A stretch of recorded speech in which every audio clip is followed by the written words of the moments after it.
Jessa, also known as Jessa, was from Ughelli in Delta State. In Ughelli, his name carried weight. He was not just another young man on the streets. He was a member of the Eiye confraternity. He was the younger brother of the Ovi of Ughelli, the traditional king of the Ughelli kingdom. That family connection gave him respect, fear, and protection all at once. Everyone in Ughelli understood what it meant to be related to the Ovi. The Ovi was not just a ruler, he was the symbol of tradition, authority, and heritage. The palace was the heart of the land, and any blood connected to it was special. Jessa knew this very well, and he used it to his advantage. People found it hard to challenge him because they knew where he came from. Even when he was wrong, many kept quiet. Jessa was not a small person. He had strong connections in the town and outside it. He knew politicians, businessmen, and street boys. He could make one phone call and things would change. Doors opened for him easily. Some people respected him because of this, while others feared him. But one thing was sure, nobody ignored him. His membership in the Eiye confraternity added another layer to his name. The Eiye was known for its deep roots, strong loyalty, and silent operations. Jessa was not the kind of member that hid in the shadows. He was bold, loud, and confident. When he walked into a place, people noticed. He did not need to announce himself. His presence spoke for him. Jessa was not really calm. He was not gentle either. He had a strong personality and a hard way of talking. He believed that life was about strength, not softness. Even though Jessa was not the king, he was loved by many in the town. People saw him as a brother to the throne, a man who carried the blood of the palace. He was doing well for himself. In his early 30s, Jessa already lived a comfortable life. He had money, respect, and influence. He did not struggle like most young men his age. His businesses were moving fine, and his name opened doors for him wherever he went. In Ughelli, Jessa was known as a man you did not joke with. He was a prince by blood, a confraternity man by choice, and a man who knew his worth. In Ughelli, Jessa was not just known, he was recognized. In Ughelli, Delta State, peace had become rare. A clash had been going on for a long time between the Eiye and the Vikings confraternity. It was no longer something people whispered about. Everyone knew. The streets, the neighborhoods, and even quiet corners of the town felt the tension. What started as small issues had grown into something bigger and more dangerous. The fight was no longer just about pride. It was about revenge. One attack led to another. One loss demanded another loss in return. Brothers were fighting brothers. Men who once greeted each other were now enemies. The bond of the confraternity was strong, but the hatred between the two groups was stronger. Each side believed they were right, and each side believed they had been wronged. Eiye and Vikings members moved carefully. Nobody trusted anyone. A simple meeting could turn into trouble. A normal day could end in chaos. People watched their backs, knowing that danger could come from anywhere. The clash had no clear beginning, and no one could see the end. The neighborhood suffered the most. Streets that were once full of life became quiet by evening. Fear slowly entered the hearts of the people, even those who had nothing to do with the confraternities. Everyone was affected. For the members, it was conflict. Loyalty became everything. No one wanted to be seen as weak. If one side lost a man, the other side expected a response. Revenge followed revenge, and the cycle never stopped. Each new fight added to the pain, and each loss made the anger deeper. The clash was no longer personal. It became a battle of names and colors.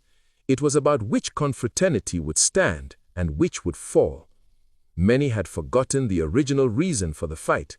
What remained was hate, pride, and blood ties to their groups.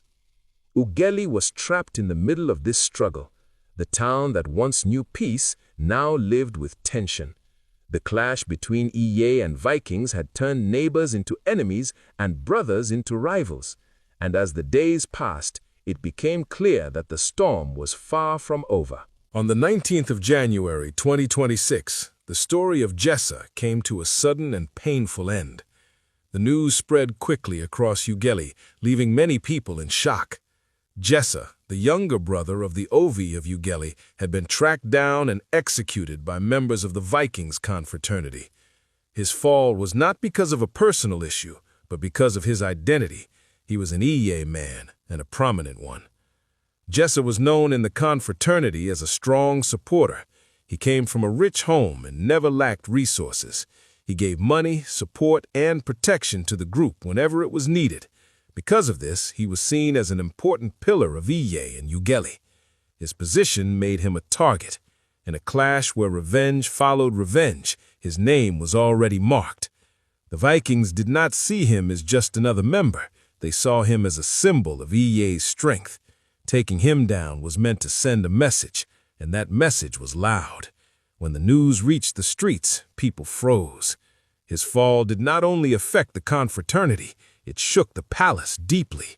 The Ovi of Ughelli was broken by the loss of his younger brother.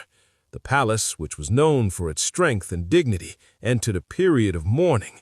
The pain was not hidden. It was clear in the faces of the elders, the chiefs, and everyone who walked into the palace. Jessa was more than a confraternity member to them. He was family. He was blood. He was a son of the soil.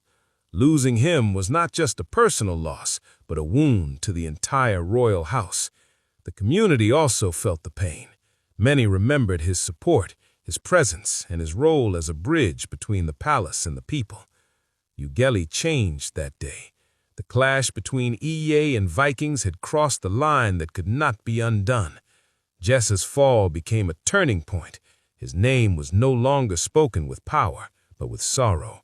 And from that day, the town knew that the conflict had entered a darker stage. The story of Jessa is more than just a tale of power. It is a warning, a lesson for everyone who thinks cultism is a path to greatness. Jessa came from a rich and respected family in Ughelli. He had opportunities that many young men could only dream of. Education, guidance, and a future in business or leadership were all open to him, but he chose a different path. He became a member of the Eiye confraternity. At first, it seemed exciting. Jessa gained respect, influence, and attention. He was bold, connected, and strong. But this respect came at a price. Cultism is not about knowledge or progress. It is about rivalry, revenge, and danger. Every action comes with consequences, and every clash could be fatal.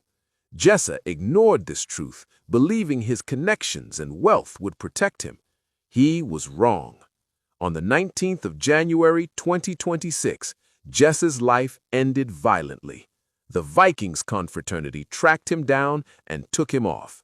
He fell not because he was weak, but because he chose a path that had no mercy. He was a man with everything to live for, yet he became a victim of a cycle he could have avoided. His fall sent shockwaves through Ughelli. It was not just a loss for the Eiye, it was a tragedy for his family, his community, and anyone who looked up to him. The lesson is clear. Cultism does not bring lasting power or respect. It only brings fear, violence, and loss. Jessa's wealth, status, and family could not save him. No money, no connection, no strength could protect him from the consequences of the life he chose. Education, discipline, and focus on personal growth are the true paths to success.